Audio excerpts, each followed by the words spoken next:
Hi, and welcome to the TIR podcast, where we'll be discussing traumatic incident reduction and the wider subject of metapsychology. I'm your host, Sean McCallum, and I'm joined today by a very special guest, Marian Volkman. Marian has practiced in the field of personal growth, human potential, and trauma resolution since 1971. In the early 1980s, she met Dr. Frank Gabodi and became involved in the development of his emerging subject of applied metapsychology, including traumatic incident reduction, or TIR. Marian is the current president of Applied Metapsychology International and has been a frequent presenter at international trauma conferences. She is a trained and certified applied metapsychology facilitator, trainer, and supervisor, and has been recognized by the Association of Traumatic Stress Specialists. Marian has written a number of articles on the subject of metapsychology and is the author of Life Skills: Improve the Quality of Your Life with Applied Metapsychology. Marian, thanks for joining us. And to kick us off, why don't you start with giving us a brief explanation with regard to what traumatic incident reduction is? Sure. Brief is the challenging part, but I'll do my best. All right. It was founded by Dr. Frank Gabodi. He became a medical doctor because he wanted to help people. Then he became a psychiatrist because he wanted to help people. And he was strongly motivated to do this. He got to the end of all his training and he said, I think we need something better. So he set out to devise something better. And that's where the whole subject of applied metapsychology comes from. And TIR, traumatic incident reduction, is like a cornerstone. It's a really important piece. Because if we can't address and resolve traumatic things that have bad, painful, upsetting things that have happened to somebody, we aren't going to get very far in terms of helping them because they're going to keep running into the same roadblocks of those bad, painful memories. So let's just address the word trauma for a second. I've had people tell me, oh, I haven't had any trauma in my life. That means they haven't ever been like bleeding on the side of the road. They haven't been held up at gunpoint. They haven't been beaten up or whatever. So trauma in the medical sense tends to be, violence to the body is what they, that's where that word started in common usage. But then it became in psychological terms, anything that impacts a person, any experience that badly impacts a person, that leaves a lasting effect. So, losing a loved one, it could be part of the normal course of life. For example, we expect to lose our parents because in the normal course of things, they will die before we do. That doesn't mean it doesn't hurt. That doesn't mean we feel like, ooh, unfinished business, uncompleted things with that person that hang us up. So when we think of that loss, it still hurts. So trauma, we're not worried about labeling something in any specific clinical way. It's what the person says is the problem. They come in and they say, I'm in pain. I can't stand this. I want to fix it. And you say, okay, what's going on? And it turns out it's their relationship with their neighbor, or their relationship with their dog, or their relationship with their sister. I mean, it could be anything. Or it could be, something bad happened and I can't get over it. I can't get past it. And I just want to make note of the fact that if we lose a loved one, of course we miss that person. Of course, that doesn't, you're not going to be able to make that go away. But it can be more on a pleasant, like, I miss my mother, but like, oh, shoot, here it is, time to put up the Christmas tree or whatever. Too bad she isn't here. She would like this, or she'd like this book, whatever. But it isn't painful. It isn't painful. So if we lose somebody and we feel that grief and that pain, that's absolutely normal. It's what we're addressing with traumatic incident reduction is that the lasting effect that the person can't get over, that's dragging them down.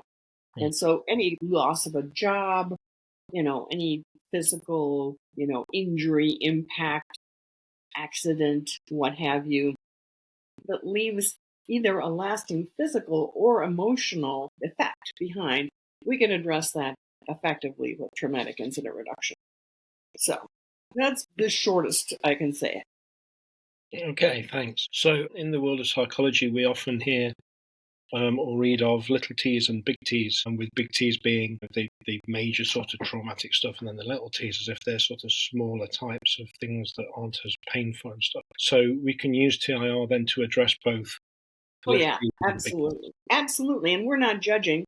I know you're going to ask me about the person-centered aspect of this, that, it is person-centered. That means the client says, here is what is going on with me. They are the expert on their own experience. We don't know better than they do what their experience is. So they say, this is what's bothering me. I mean, the person could come in with, I don't know, a big cast on their leg. They broke their leg, and you're waiting for them to tell you about whatever happened to their leg, and they say, no, they're off in another direction. They're worried about something else. We don't say, what about this? We go with what they're interested in, because that's the way we're going to get the most benefit for them in the shortest period of time. Okay, thanks. So leading on from that then, my next question is, there are lots of different approaches to trauma, stress and trauma. So in what sense is traumatic incident reduction different? What makes it special? Okay, well, the first what do you call it? Email discussion list I was ever on. This is way back in the beginning, when we were still using modems and stuff like that. It became really apparent there was a major divide amongst helping professionals. And one viewpoint was, you never really get over it, You're scarred for life. It'll never be the same. You can learn how to cope with it. You can learn how to manage it. You can adapt to it. You can put Band-Aids on it, but it's never really going away. That was one viewpoint that became very, very clear. And then the other viewpoint is, no, we think actually we should be able to do something effective here. We should be able to help this person get past this thing somehow. Obviously, I belong to that camp, and so did Dr. Garbodi. He was pushing for, how do we do this more effectively? Because there are lots of effective methods that help people. And one of the questions is then, how long does it take? And does it last? Is it resilient? Is it robust? And how long does it take to train someone to do this? Yeah. Those are really important questions. So one of the things Dr. Garbodi did was he devised this elegant, simple model for addressing bad events. To me, I've never seen anything work as well as this, as fast as this, as thoroughly as this. And the brilliant thing about it is somebody can train in a short period of time and gain the skills they need in order to use this technique effectively and get people through trauma. So they were traumatized, it's affecting them, it's dragging them down, and they come out the other side and they're done with it. It doesn't mean it didn't happen. It doesn't mean that their life might not be different now as a result of whatever happened to them, but they're not dragging it around behind them. They're not weighed down by it. Life is different in a really profound sense. If you want to bear with me for a second, I thought of a really interesting analogy to me, very interesting analogy. So I was thinking about, if you want to get something done, you need three things. One, you need the will to do it, the intention, the will to do it. Secondly, you need tools. And third, you need the skill to use those tools effectively. So there are lots of areas of life where you can kind of fake it or get by with shoddy tools and not that great resources, right? So if I called you up and say, Sean, I have some wood and I have some nails and I need a doghouse, but I don't have any idea. I don't have any tools and I don't know how to build a doghouse. You come over and help me build a doghouse and I'll make you next dinner. You say, okay, all right, I'll do it. So you don't even need a measuring device. All you need is some kind of hammer and some kind of saw. That's all you need. They don't have to be in good shape. They don't have to be precision instruments. So you come over, you say, okay, how big do you want this doghouse? I say, this big. You say, okay, You take the first board, you make a cut, and you say about this high, yeah, okay, and then you use that to measure, and you cut all the other boards and you nail them together. It might not be beautiful, but it would be functional, and you could do it with any kind of hammer, any kind of saw, as long as it would cut wood, right?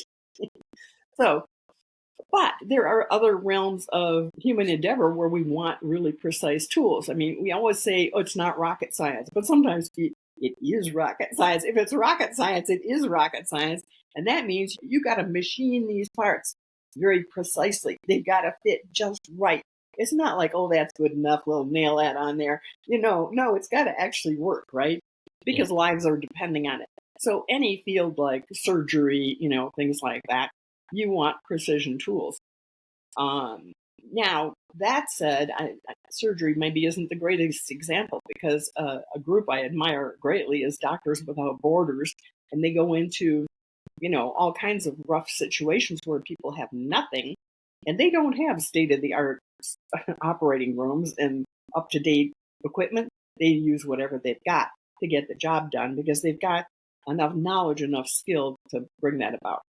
Okay, we'll just acknowledge that. But let's say you want to be a diamond cutter.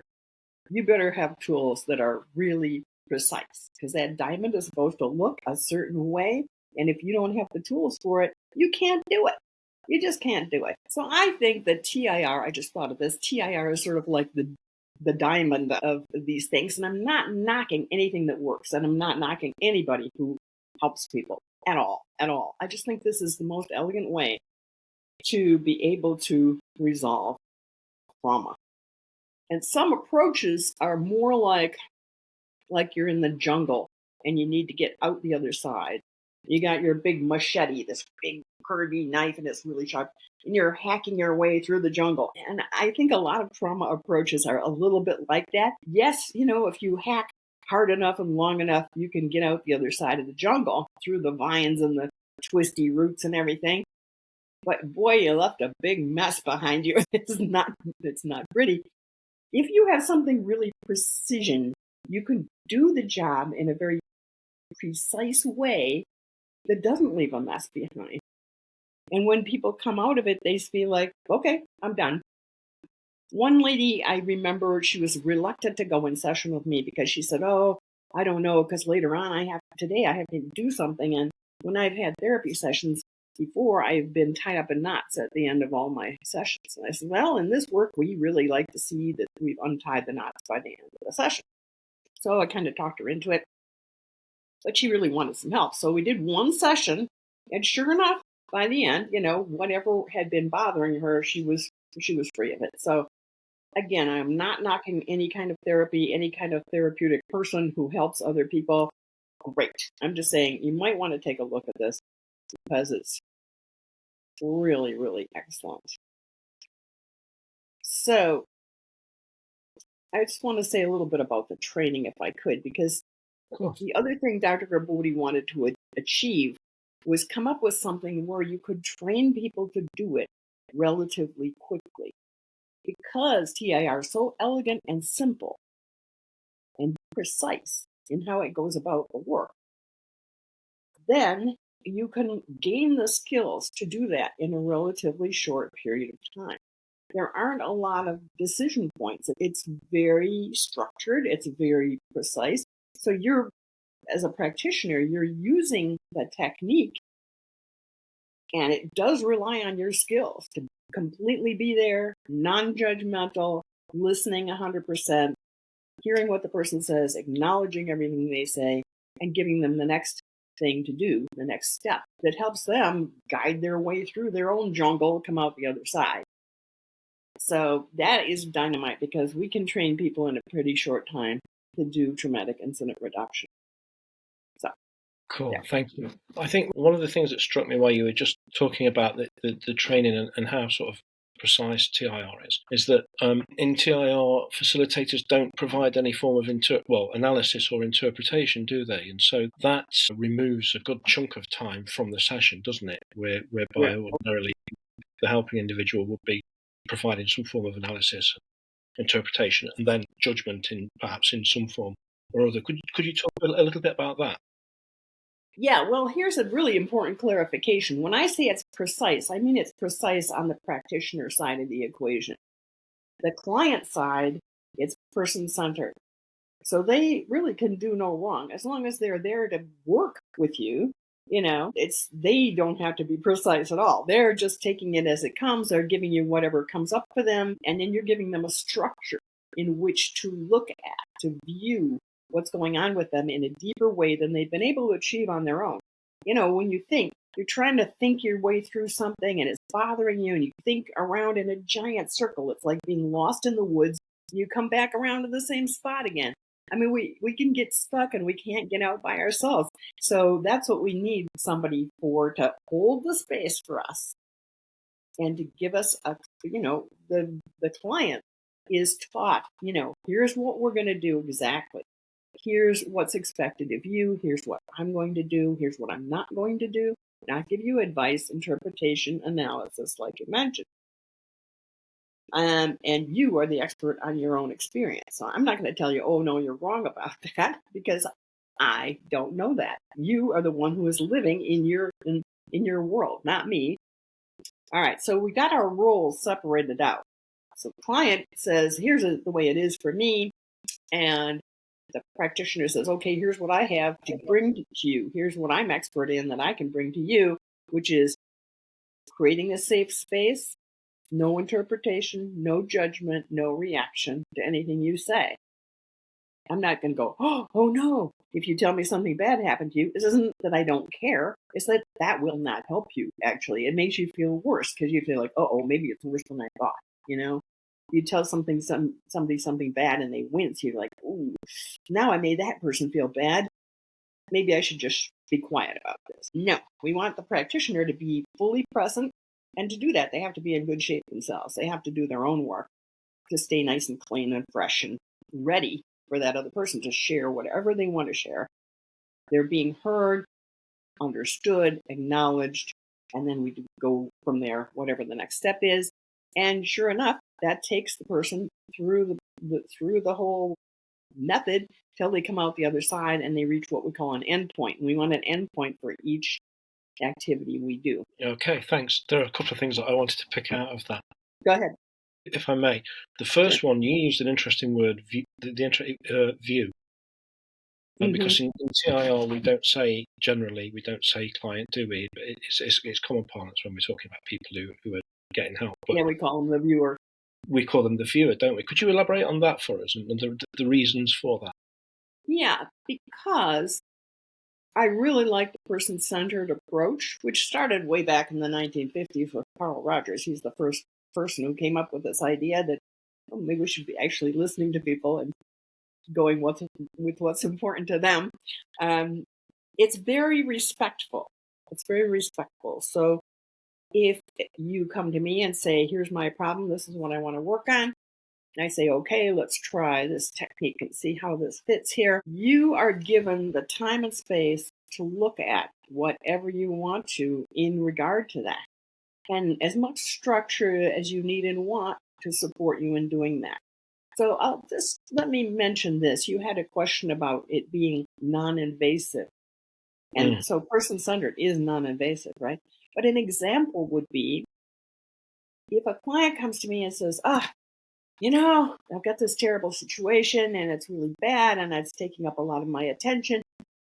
First thing I'm going to do is say, tell me the whole story. And I'm going to listen, and they're going to have all the time they want to tell me everything to do with that.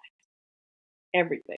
So, maybe they've had a very troubled relationship and it's caused all kinds of problems in their life. And, they finally extricated themselves from this relationship, but they still have a lot of attention tied up in it. What did I do wrong? What did that person do wrong? How could it have gone differently? On and on and on and on. So I say, good, tell me the whole story of this relationship from the beginning. And so often nobody's ever given them that opportunity to just lay it all out and take as much time as they want. So you could say, well, that's not much of a technique. And it's true. We call that exploration when it's wide open. You can go anywhere on that topic in a person-centered context. But then it's not invasive because the person comes out the other side and says, oh, I feel a lot better now. I never looked at all that before and saw how it all fit together. So that would be a first step that would be very, very permissive, you would say. But it's sort of granting to the client the respect that they have the strength and the ability to look at what they need to look at. And what we're there for as the practitioner, we call ourselves facilitators rather than, something else, is we're just holding the space.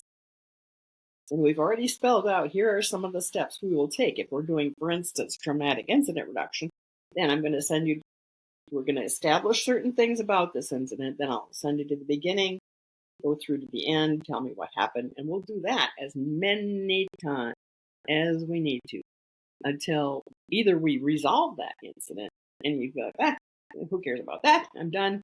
Or it becomes obvious there's something earlier hooked in there, like a boat anchor that's keeping that from resolving. Then we go to that earlier incident and go through that one. So it's as simple as that. Did I answer your question? Yeah, you did. And of course, naturally, every answer you give makes me want to ask about 10 more questions. Okay, go ahead. The thing that came out of that for me was, well, if we're going to say to a person, tell me the whole story of whatever happened, that sort of brings me to the way that TIR sessions are conducted in terms of they don't have any fixed length, as in, we don't do the typical 50-minute session and then we'll see you again in 2 weeks. We're actually giving the person as much time as they require. Yep. And for people who work in agencies where they're required to fit their work within 50 minutes, we've developed a strategy to make that possible, to do enough preparatory work so that we can actually make that fit. But ideally, we like to not have any time limit at all. And that doesn't mean it takes, all day. It's a typical session is an hour and a half. Mm-hmm. And some are shorter and some are longer. But, you don't worry about it. When you're the client going into the session, you can go, I know my facilitator is going to be here for me and get me through this. And they're not going to say, oh, time's up. I'll see you next week. That was one of the things Dr. Gabodi ran into. He said, oh, no, this is not good. Maybe somebody's they've got something kind of hard to look at. And maybe it takes them an hour to open it up. Now they've opened it up. They're in it. They're crying. And you say, oh, sorry, time's up. See you next week. No, we're not going to do that. We're going to take the time to get them through it, not just walk them into it, but actually get them out the other side. That's a major difference, right there. Yeah, I agree, and it's a major benefit as well, isn't it, for the person? Mm-hmm. And I think also as well, I think it represents a huge commitment on the part of the facilitator to actually be present with that individual for that length of time. It's definitely saying, I'm here for as long as it takes, mm-hmm. and I think that's beneficial. Yeah, and that said, it does make our lives more difficult. I tell my new clients, I said, this is the way it works, and it makes my life harder because I don't know how long it's going to take. Makes your life harder because we just have to allow enough time so that we can make sure we can get you through. And as I say, it's usually not that long, but we have to be ready for it. But the reward of doing this is so fantastic because a lot of people in the helping professions talk about burnout, don't they? They talk about being burned out. And the reason you get burnout is somebody's trying to help and feeling like, I'm not really helping this person.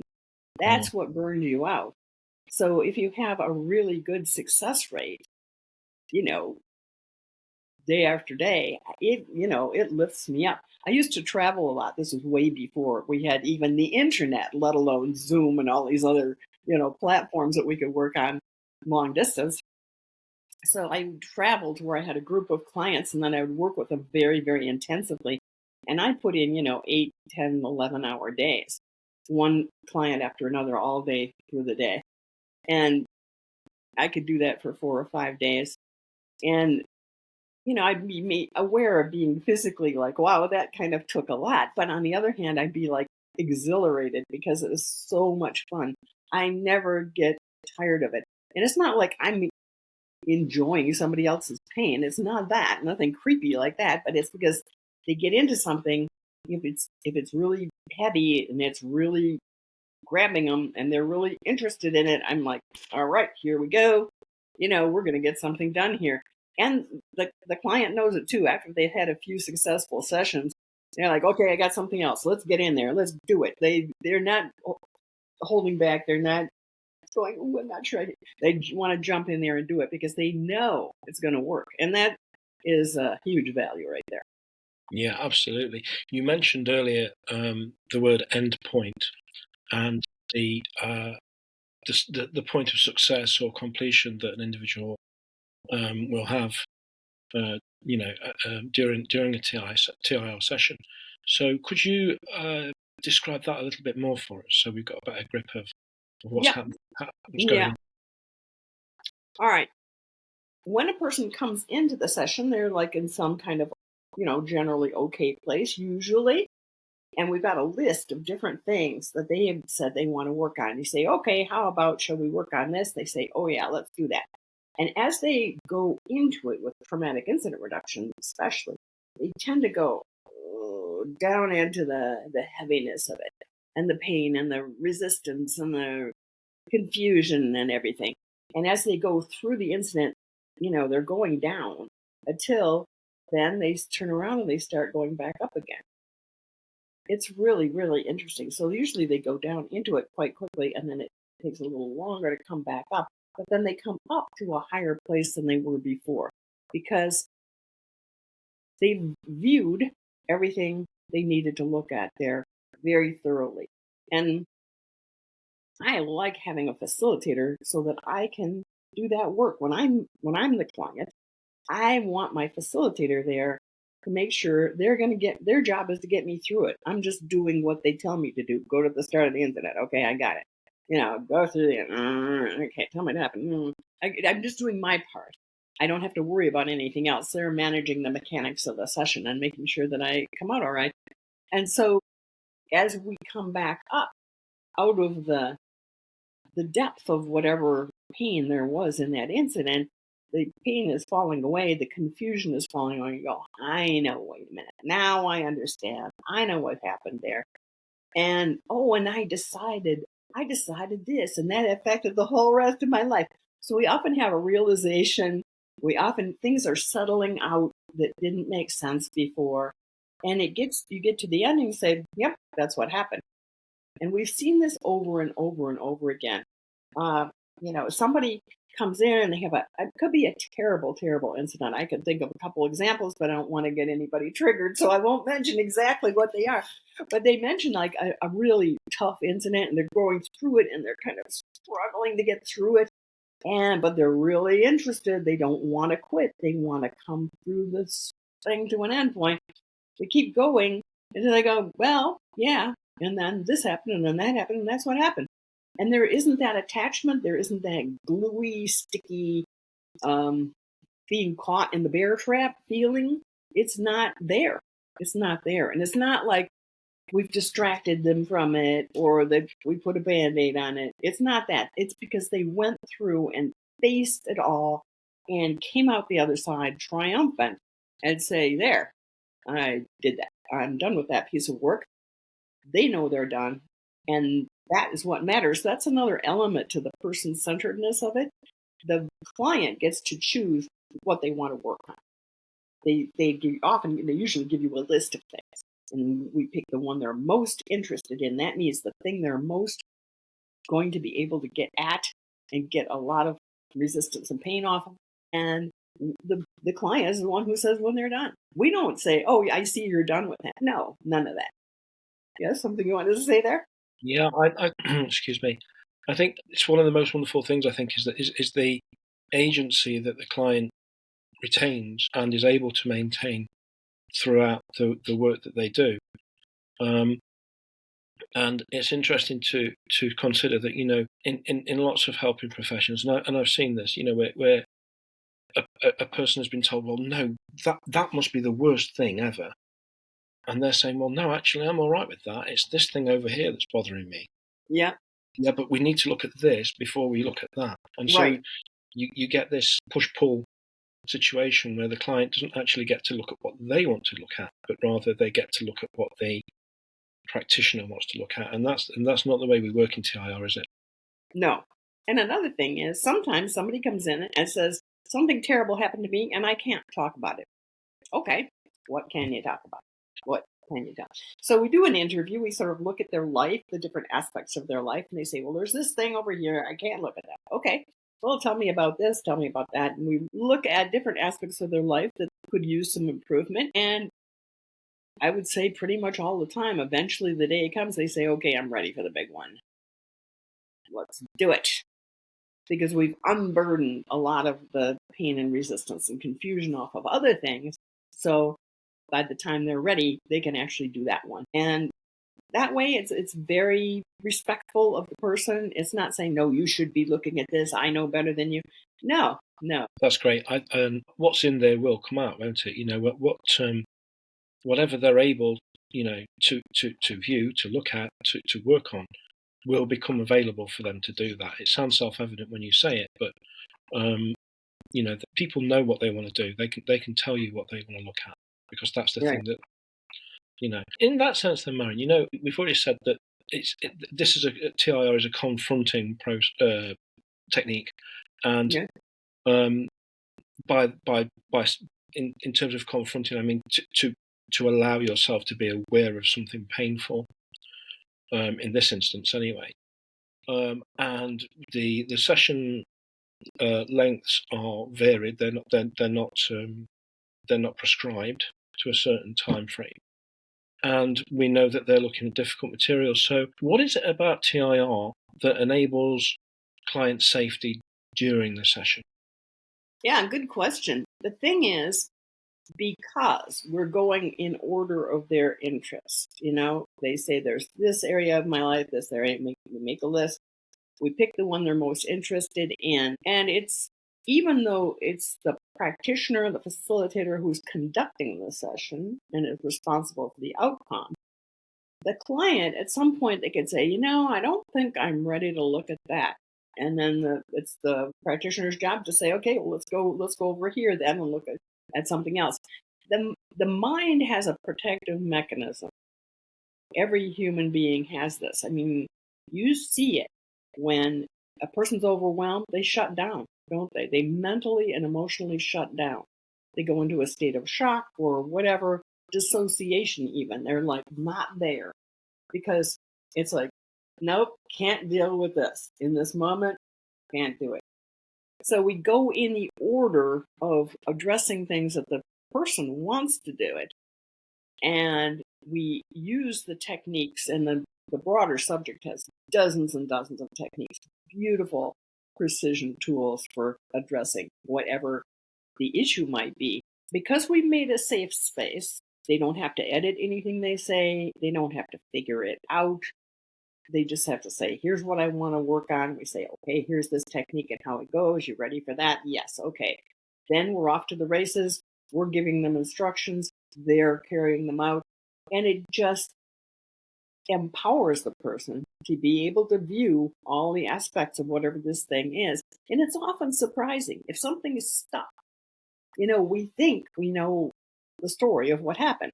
But when we go through it and take off the pain and resistance and confusion, then we say, now I see what was going on there. You know, I thought Dad was being mean to me, but really he was trying to help me, you know, or whatever. It doesn't matter. There's no preset conclusion the person's supposed to come to. But it is very safe because we never push or force anybody. And we're not telling them, you should be working on this, you should be working on that. We don't do that at all. And you might think, oh, well, then that's too wimpy. You're not going to get to the good stuff. They'll avoid it. Not in my experience. In my experience, people do not avoid things. They might say, I'm not ready to look at something. Fine. We can acknowledge that. That's a different thing. But in terms of like playing games or trying to hide things from you as a practitioner. Nah, I don't see it. They say, I want my life to be better. I want to feel better. I want to be more healthy, or I want to be more happy, or I want to not be bothered by all these things. They're going to be engaged in the work. And when they're engaged, they don't want any distractions. They don't want to be pulled out of it. This is an interesting point, Sean, because so many times I've heard from people in different schools of thought, oh, it's terrible. You shouldn't make somebody re-experience something bad that happened to them because it's painful. Yes, but if you want to be able to get them through the other side to the point where there's no trigger there. It can't be triggered anymore. You've dismantled the mechanism. You've taken away the power that had over the person. Then, going through it is the way to do that in a safe environment, a safe situation where they know exactly what's happening and what their job is and what your job is. So the idea that avoiding things, I've read some really old books, and it wasn't that long ago, a couple hundred years ago, the prevailing wisdom was when something bad happened to somebody, the advice was to forget about it. If it was that simple, none of us would have any problem. I'll just forget about it. Yeah, right. That it doesn't work. It keeps popping up. It keeps jumping out at you like a jack in a box. You get triggered, or you get reminded, or your mind keeps going back to it and poking at it and going, what happened? Why is it so bad? Yeah, no. So I hope I answered your question there. Absolutely. And of course, naturally, it's generated another one, because you always do. And that's, so we've discussed a few aspects of TIR that help to make it safe. What about the facilitator themselves? How does the facilitator conduct themselves prior to a session, in session, and post session, to ensure that level of safety is maintained for the client? Yeah. Well, I talked about, you need the will, the intention. So if a client comes to you, they have the will to make their life better, right? You have the tools, which we have these specific techniques that tell you exactly how to go. But the skills is a really important part of it, right? The skill of the practitioner. And that's what we work on a lot in the training, is the ability to just be there. Be still. Listen for however long it takes until this person has told you what they need to. Either tell me the whole story, or we're doing traumatic incident reduction, or going through an incident over and over, and they're telling us as much as they want to each time on what they experienced going through it that time. So we have to have, that's a skill, and we can build it, and you can learn it in a short period of time, and then you can spend your life getting better and better at it as you go, because that skill to just be there and not react, not throw any of your stuff into the session. It doesn't belong there. In fact, a colleague of ours came up with a really good strategy. She said if she's in the session and she hears what the client is saying and it kind of triggers something in her, she jots it down on a little sticky note and sticks it over to the side. I thought that was brilliant, because it's no use saying it isn't there. No, it is there. Like, oh, yeah, I forgot. I never addressed, the death of my dog. Here's the client is addressing the death of their dog. You go, oh, darn, I have one of those too. Just write it down, stick it over there, and just be there for the person. And then when you're done, you go call up one of your buddies and say, I need a session. I need to address this.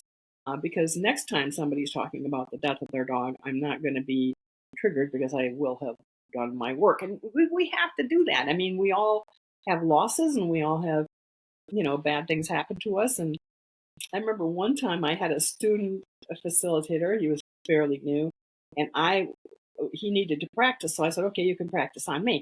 So I had actually an operation that I'd had, a physical, pretty drastic operation. And I said, yeah, I really want to do traumatic incident reduction on this. So I'm describing this in great detail. But it was helpful for me to confront what actually happened there. What happened, And it was really, really useful. And then after the session, he told me, oh, that really bothered me. It's like, shouldn't have done that because, if we're really good with our skills, we can just shut the door and our stuff stays outside and we're just there for that person no matter what is going on with us. That's the way it should be. And if you do get triggered in the middle of a session, you don't tell the client about it. You don't say, "Oh, I didn't like hearing that." No, we never do that. So no, that wouldn't be very productive at all, would it? So thank you, Marian. Now, one of the other things about the person-centeredness of TIR that I find really interesting, you mentioned Carl Rogers earlier, and of course there was, back in the day, Freud with like free association and that sort of thing, and then Rogers as came along, and he's got this person-centered viewpoint, and yet TIR is quite directive, isn't it? Even though we don't evaluate and we don't interpret or analyze, the techniques that we use are they're quite directive. So how do we balance being person-centered and yet directive at the same time? Because I find it's like the elixir of what we do. I think if you're going to look for the magic thing, that's a really good point. All right, so it is person-centered. So as I say, we're working with the person to find the things they want to address. And as facilitators, our job is to come up with a case plan, to address all these things and the different techniques we'll use. So we explain this all to the person going in. And I've had new people come to me and say, "No, I want you to give me advice. I want you to tell me how to run my life and how I should feel about things." And I say, "Sorry, that's not what I do." So they go see somebody else. That's fine. That's fine. We don't try to be something we're not. If we're doing this, we're doing this. And some people do more than one type of work, and then they just have to tell their clients, "Now we're in this mode doing this, now we're in that." To me, that would make it harder. I'd much rather just do more or less one thing, which is a very rich, broad, deep thing. All right. So within the safety of the session, it's all for that client. It's not about the practitioner at all. We have that safe space, and then we have the techniques that help the person to view. And the thing is, if they were left to their own devices, they'd get, lost in the woods, drown in a big circle, come back to the same place, and not be able to get through and get out the other side. So the techniques are really good for helping a person, drill in there and get deeper and get out the other side and put all the pieces together. So we have to just explain it exactly to the client, what we're doing, what the expectations are. And often if they've had other kinds of ways of working, they're used to more feedback, or they're more used to more, the practitioner being more intervening and jumping in there and saying, "Oh, well, see, this happened to you when you're 2, and that explains what's going on now." Oh, none of that. All right, so they have to get used to what it's like to not get that, and not even encouragement. We don't tell somebody, "Oh, you're doing a good job." We don't do any of that stuff. They don't need it. And when they're really into their own thing, they don't want it. It would just be a distraction. Yeah. So we're just going along with them, but we're giving them steps to take within that person-centered framework that will lead them to an endpoint. And they're the one who says what the endpoint is. We have no idea what conclusion they're going to reach, Sometimes I've seen a situation where you think, "Oh no, this is terrible. This person was abused by their parents. This is bad." If I was going to think about it in a session, I'm not thinking, I'm just doing. But the client comes to the other side and says, "Well, they were doing the best they could. They were young. They were stupid. They didn't know what they were doing as parents at all. They were making it up as they went along. And they were probably doing things their parents did. And, they love me. I love them. They made mistakes. I'm making mistakes. It's fine. They're done." And, if we could get hung up and go, wait, yes, but no, none of that. They reach their endpoint. It's their endpoint. And if we have some charge, some, resistance on that, then it might tell us it's time for us to go get a session on something to do with us. Yeah, so it is almost a paradox. Like, how could it be so directed? Like, go to the start of the incident, go through to the end, tell me what happened, step by step, and still be person-centered. And I know there's probably people who work at a person-centered Rogerian, Carl Rogers way, who would say, oh, no, that's not person-centered because you're telling them what to do. But we're telling them what to do within an agreed-upon framework. That's why it works.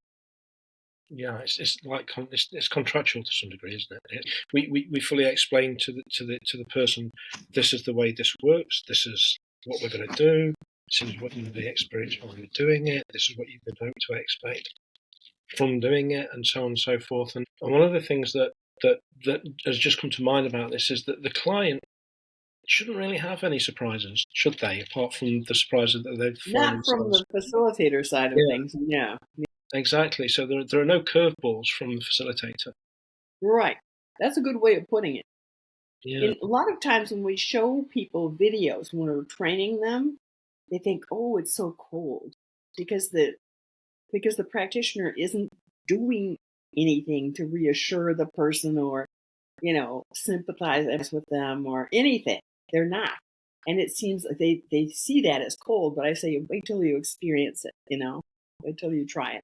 And then when they get a chance to do the sessions and the training, then they go, oh, I get it.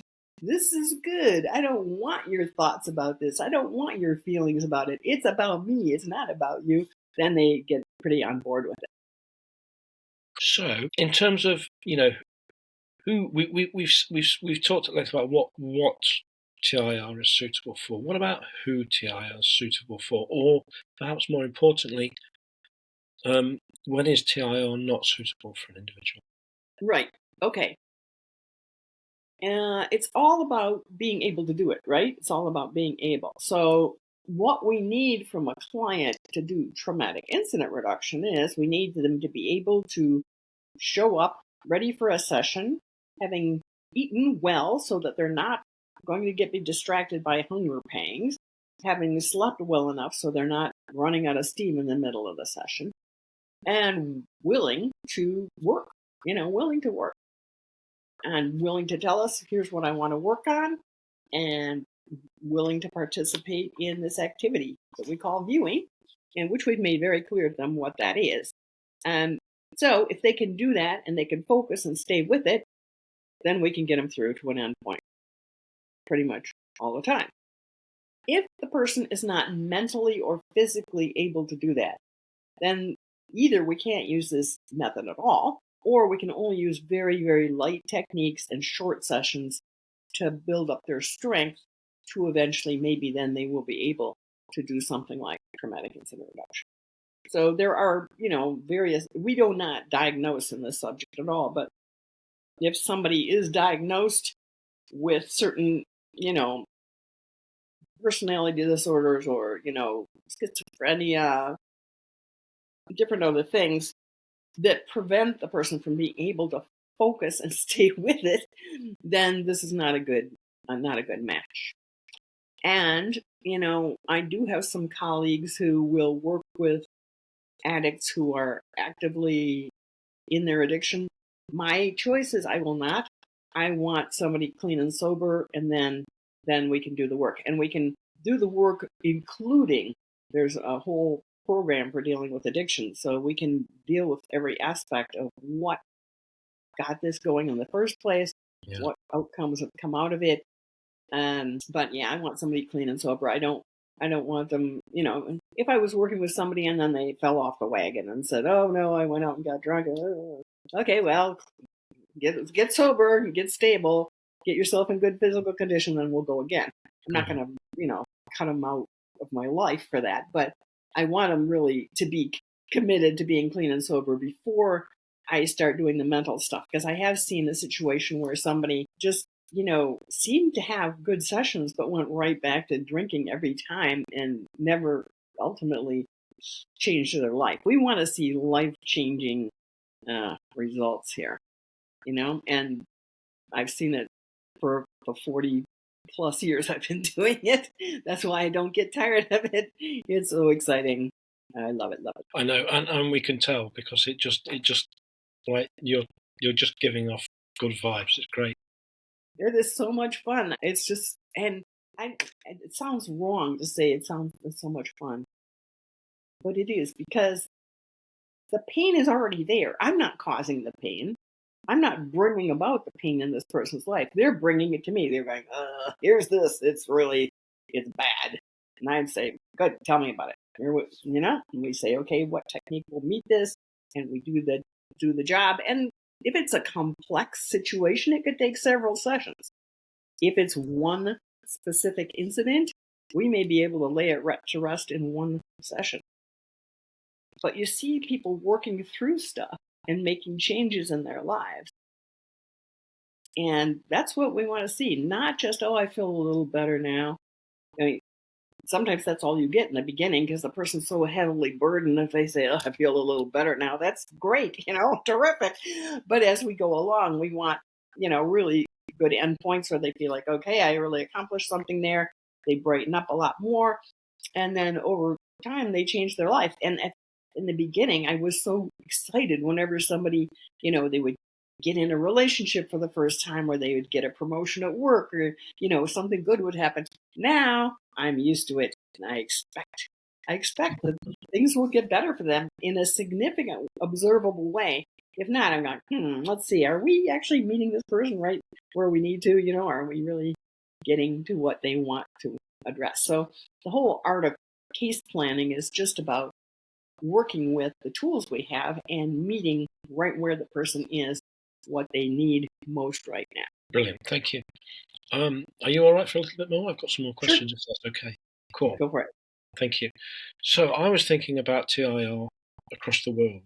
So what's happening internationally with TIR? Where is TIR? Oh, it's a lot of places. A lot of places. One of the hottest areas is Slovakia. Lots of people get trained there, people getting certified, and it's brilliant. So, there's various hot spots where there's, just a lot going on, but it's all over the place.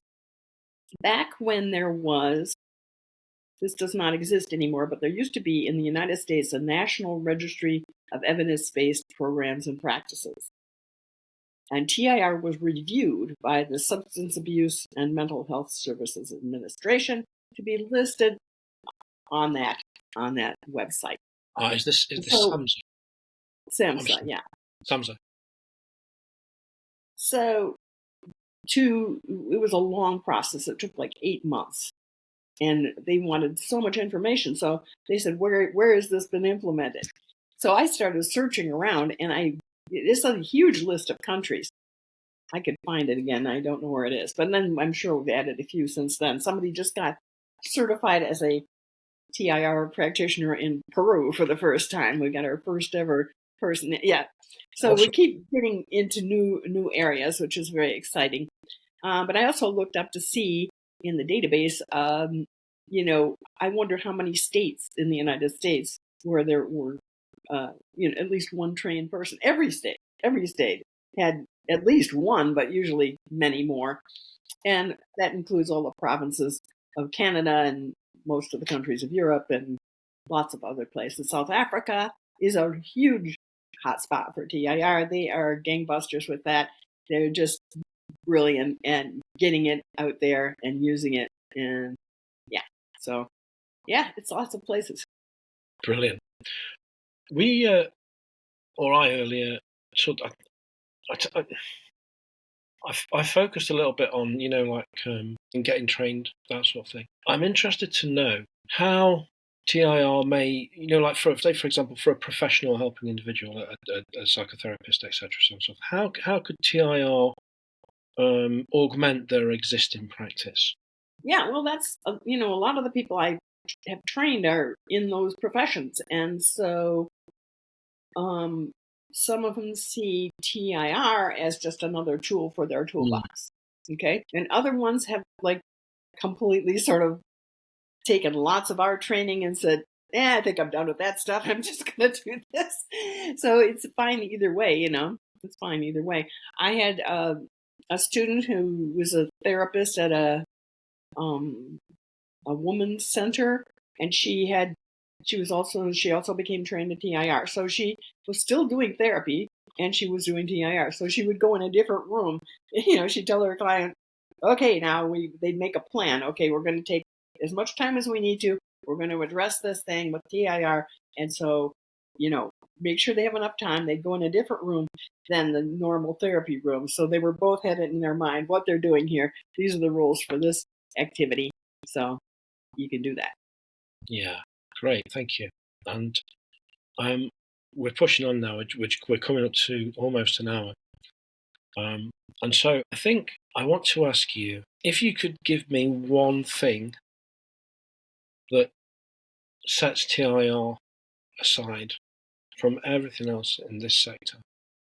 What's the one, or perhaps even the most special thing about TIR that you love the most? And tell us about that. Oh, gosh. That's a big question. It's hard to get it down to one. And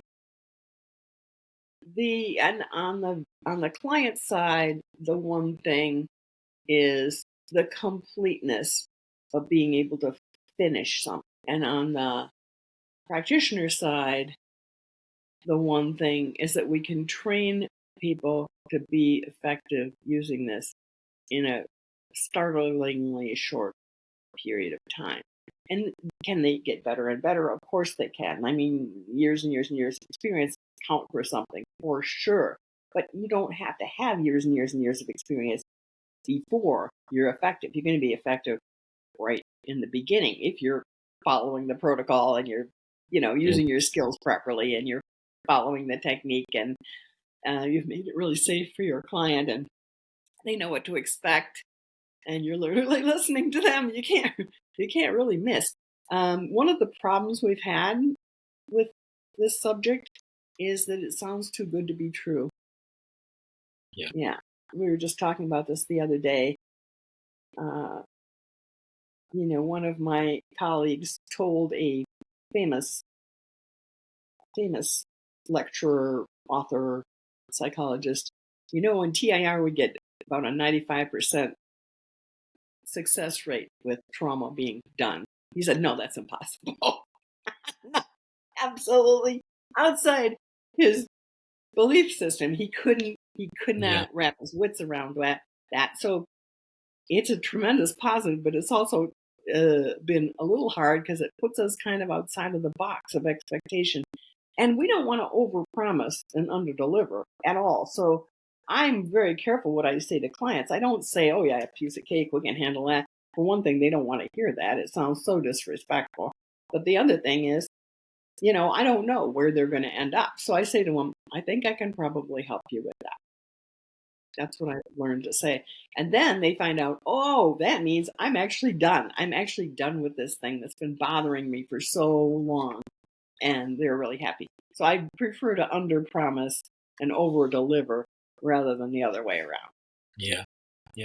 That's great. Thank you. I thought one thing that struck me then was, this idea. I mean, from an established trauma expert, who is not perhaps able to confront the idea of how effective this thing is, and I think it's good.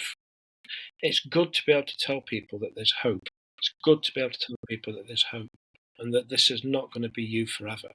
We just need to do some things, and we need to do it this way, and this is how we'll do it, and we'll see how it comes through on the other side. And how are you feeling after that? Yeah, well, I think there's always hope. I always think there's hope, even if somebody's helping people, but it takes a lot longer, but they're getting them to a much better place. Great. It's worth doing. There's no question. And would they like to use the diamond cutter tool here? Maybe they would if they knew that it existed and could see what they could do with it. Yeah. Brilliant. Well, listen, Marian, we've just reached the hour, so I'm really grateful, and I'm no doubt our listeners and viewers will be able to see this as well, and they'll be really grateful for the time that you've given us today to talk more about TIR and explain it a little more. So, big heartfelt thank you for your time. It's always lovely to see you. Oh, thank you. And, yes, I'm sorry. I'm so sorry. So, before we do finish, Marian. Sean said I should do this. This wasn't my idea. Here's my little book, Life Skills. Yes. How to improve the quality of your life with applied metapsychology. It's got lots of exercises in it that you could do on your own, or you could do it in a group, or you could do with a person. Some practitioners use some of the exercises from this book in their sessions, actually. It's a lot of the basic material of this rich, broad, deep subject that is applied metapsychology.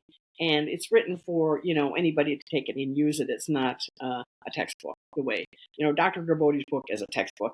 It's a weighty tome, and it's, got tons of great stuff in it. But I wanted to write a book that was a little more accessible for just anybody to pick up, and you don't have to read it in a certain order or whatever. There's no wrong way to use it. But it's get some of the basic stuff across that anybody could use and improve their life. Yeah, sure, absolutely. I've got a copy, and I love it. I think just my thoughts with regard to it, Marian, is that when I read it, I was already an established TIR facilitator. But when I read your life skills book, it opened up a whole new set of rabbit holes for me to study about metapsychology, and I actually learned more about TIR through your book, which is not necessarily focused on TIR, is it? It's more about... Yeah, there's one chapter about it, but it all kind of relates, doesn't it? I mean, yeah. Brilliant. Lovely. Right, so no doubt we're going to drag you back on at some point. If that's okay, I'll be For sure. Again. You bet. Marian, thank you so much for your time today, and we'll see you soon. Okay, thanks.